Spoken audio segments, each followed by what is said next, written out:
You're gonna clap. That snap is nothing. The machine does it for you. Yeah, that's true. That'll be our opening bit. What? Doing the sync clap? Yeah.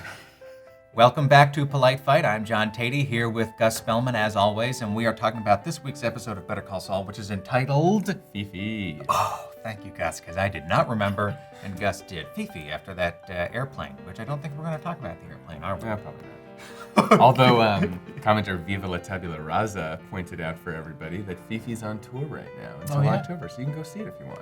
When is At your Fifi coming to local Chicago? Air Force. I didn't look it up. Probably for the Air and Water show. That would be my guess. Yeah, probably. Okay, but the big topic in the comments this week was, is Howard bad or good, I think. Or actually, everybody thinks Howard's good now, except me. People were up and were down debating on it. We have it written down as, is Howard a dick? Is Howard a dick? Like that you That's tried my to soften shorthand it in up the for notes. people. Yeah. I was back on Howard's side this time. I felt like once he found out that Kim was not betraying them, but was actually going out on her own, I think you can see in his performance, he really does have like a change, and he's like, oh man, that sounds great.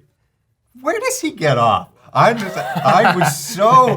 was disgusted by him in this scene. I just felt that he was this oleaginous presence. He's talking about like, I thought about hanging out my own shingle and, I'm just like you, Kim. No, you're not. Screw you. You have tormented Kim for the past few months, stuck her down in doc review forever. Oh, my dad made me go this way. Oh, boo-hoo. You have daddy issues too, like everybody on this show? I was not having it.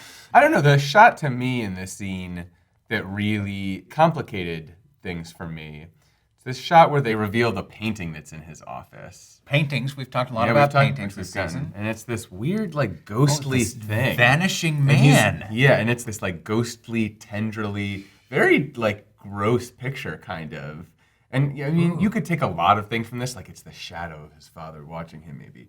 Or you could... Well, to me, it looks like he's disappearing. Like, Howard feels like maybe he's not his own man, and he's sort of vanishing into the firm. Right. So that's kind of what I decided to take from it, and I felt like it created even a little bit more sympathy for him. Just because... And also, if you think about the reality of a person who would choose, especially in a place that's so polished, like Hamlin, McGill, to put this very creepy, disturbing painting in their office, you can see that there's some disconnect going on in his Great reading, life. Yeah, he's sitting at this desk looking at that every day. Yeah. Okay, I feel a little more sympathy for him now, but I'm still not buying the whole, like, wish I could be independent act. By the way, I want to say, there was a comment last week on Polite Fight from your boyfriend now. We're boyfriends now, okay? You better live up to that. Hey, Mr. Tatey, you can call me John. I'm 90%, or Tatey, I guess that's what everybody calls me. Tates, that's what we call him around the office. Nobody, do not call me Tates. I'm 90% sure Rhea Seehorn's first name is pronounced Ray, not Rhea. I pronounced it Rhea last week. I looked it up, that's right. So apologies, Rhea Seehorn. Moving on, let's talk about this shot that begins the episode. I think this is a sign of a well-done tracking shot, but maybe you'll disagree with me that I didn't notice that there were no cuts in this sequence. I think because I was so engrossed in the motion of it all, I wasn't like conscious of the fact that this was one shot. It felt very much like a Breaking Bad opening, The first thing I wrote in my notes, this is Breaking Bad opening. Yeah. But to me, I guess what I got out of it is it's so dynamic and engaging that it made me interested in their whole operation in a way that I wasn't before, and that in turn made Mike's sort of stakeout story this episode more dynamic than I think it would have been otherwise. And you said, even so, you thought that bit was kind of boring. It felt like watered down Breaking Bad to me, honestly. We even get this very Breaking Bad shot of the little bug crawling across the road. And I think you and I agree that this just lends the feeling that the guy driving this truck is he's just a bug in this larger operation that we get a feel for, right? The thing that struck me, honestly, the most about this tracking shot was just the color of the truck here just sort of like really stands out to you. It does jump out, doesn't it? And reminded me of our talk about playing it colorful in the last episode, how like color is a motif that's often connected with crime in this world. Or chaos, yeah. Speaking of color. Yeah, we've got the Xerox color. Yeah, you noticed this. Talk to me about this. It's this sort of same thing when Kim says, "You're going to play it colorful" last episode. again, there's like very, very overt. It could not be use of more explicit. Yeah, could not be more explicit. I think it recalls that to your mind, and you know that if Kim knew what he was doing, she would not be okay with this, especially that he's doing it on her behalf. He just feels compelled to act on her behalf, and we see why. Not that it's that much of a mystery, but he says to her, I love seeing you like this when she has her great success. And you can see, I think they really foreshadow that, he immediately is like thinking of a way to fix this situation through his slip-in Jimmy ways. In this shot where Kim tells him what happened, and they foreground his pinky ring, which has sort of come to symbolize Jimmy's itch to, do the wrong thing. Let's talk a little bit about the geometry stuff in this episode. Oh, okay. This episode was directed by Larissa Kondracki, and I only noticed that because she directed a *Halt and Catch Fire* episode last year that I thought was just a tour de force of, again, thoughtful visual integration with the characters in particular. She really has an eye, to me, for these beautiful, simple geometrical forms in the environment. One of the first ones I notice is these harsh right angles and rectangles coming at you when they're looking at the office, and it's just a pretty shot to me. I'm not going to try to take a big reading out of that shot by itself, but I do contrast it then with this overhead shot we get of a Hamlin McGill, which is dominated by this curve. And it creates a contrast, a very subtle subtextual contrast to me. Now then, this echoes, and I wonder what you think of this.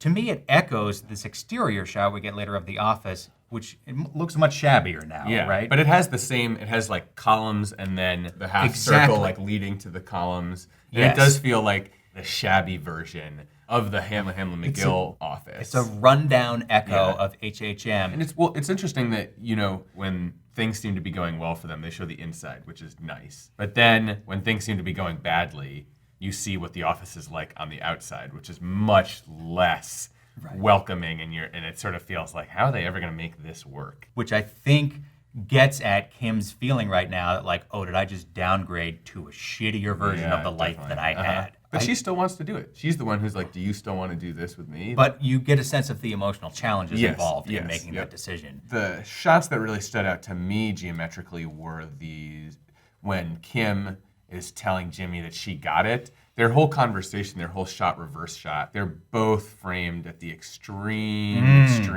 left and right of the frame. And it just feels off. Like there's all this empty space. It just felt like, there's something wrong. And like framing this dentist chair in there as well. It's just like dentist chairs just have this connotation of like painful, uncomfortable, like almost like teeth grinding, literally teeth grinding. I'm so glad you called attention to that, because to me the chair is just as important as the framing, and I concur with your reading that it does create this sort of unsettled, it just doesn't feel right, the framing here. But I think that the dentist chair helps a lot with that, because what is more unsettling than a dentist chair? It gives me shivers just to look at it. One last geometry thing. In this scene, when Chuck comes in, you've got their light arches, like another very symmetrical shot highlighting, the very thing that is affecting Chuck. It's like subtly telling you how much he's struggling to do this. This is something a lot of people mentioned, like they hated Chuck more knowing how much he was going through in order to take this stuff away from Kim and Jimmy. But you, when we were talking about this, brought up another great way to read that. So why don't you share it with us? Can you remind me what it was? It was, I'll whisper it to you. Oh, I got it. My mind wasn't so much on the electromagnetic stuff, but the fact that Chuck is really pulling off some patter here, right? And he has a little ploy he's going to use, and he executes it quite artfully. This whole like, oh, Kim, Kim's wonderful, you should go with her. It feels like a Jimmy thing. It feels like a Jimmy thing. And then once it's over, Chuck collapses. And to me, yes, all the electromagnetic hypochondria and whatnot, but to me, the upshot of this plot sequence was that acting like Jimmy, even for a short time, destroys Chuck. He is just completely wrecked at the end of this. Yeah, I love that. That's such a great reading of it. Now, Gus, you usually are the wrangler of the comments, and you do an excellent job of it. But I have some comments from the video last week that I wanted to share with you, and you don't get to look at these. From Toke Cobrar, hi, just want to tell you guys you've got a huge fan living in Rio de Janeiro, especially Gus. This person says, and then they add a heart. And then later they added, I wish he could grow a beard. And then Pepinador says in reply, Gus is more of a 90s style hunk with the long hair. Maybe you could talk him into a goatee. Consider that, Gus. And then this was my favorite from Dirt Bike Milksteaks. Yeah, Gus looks like an amalgamation of every male contestant from Singled Out. So I think in addition to seeing what happens on Better Call Saul, we'll be interested to see what Gus's facial hair situation is. You're not going to grow a beard, are I'm you? going to be clean. I'm going to shave my head too now. I try. Don't you dare. Then there will be a revolt. All right, well, I tried, guys. That is going to do it for this week's Polite Fight. For Gus Spellman, I'm John Tatey. We'll be back next week, of course. Thanks for watching. So long for now. Bye, guys.